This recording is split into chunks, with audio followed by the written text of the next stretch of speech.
naramdaman. Pasok ka na bro. Ayan. So ayan mga idol, no? So ayan. Ako na naman ang papasok. Sige bro, salamat. So ayan mga idol, dito na tayo sa entrance ng isang cemetery.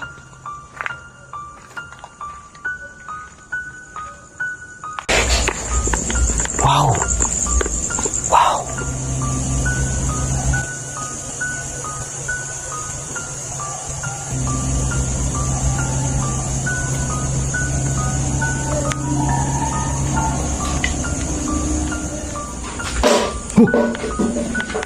Wow!